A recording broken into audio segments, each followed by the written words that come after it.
Balik po tayo sa mga balita. Naharang ng mga tauhan ng Bureau of Immigration ang isang lalaki at biktima nitong sinubukang ipuslit patungong Singapore. Ayon sa report ng Immigration, itinanggi pa ng biktima at sinabi ng patungo siya ng Singapore bilang turista kasama ang kanyang employer, ngunit umamin din ito kalaunan. Alamin ang detalye ng balita mula kay Christine o Criza Lopez.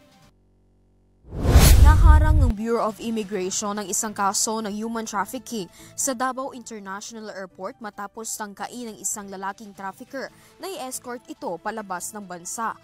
Nailigtas ng Bureau of Immigration ang biktima na si alias Nina sa Davao Airport nang subukan ng lalaking sospek na tulungan itong makasakay via Scoot Airline flight patungong Singapore.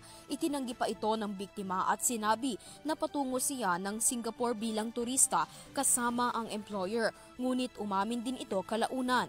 Sinabi ni Nina inoferan siya ng trabaho sa United Arab Emirates bilang household service worker, ngunit hindi isiniwalat ang maaaring kitain nito.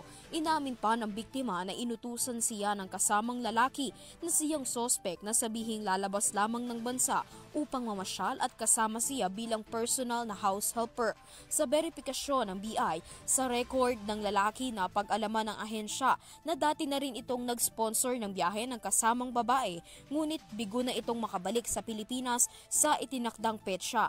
Inamin naman ng lalaki na mayroon siyang sinamahan na isa pang Pilipina upang makaalis ng bansa patungong Singapore at inilipat ito sa Thailand. Ayon sa Immigration Protection and Border Enforcement Service o IPROBS ng BI, pinaghihinalaan ang lalaki na nagre-recruit ng mga Filipino upang magtrabaho sa Middle East, ngunit iniiwanan itong stranded sa ibang bansa.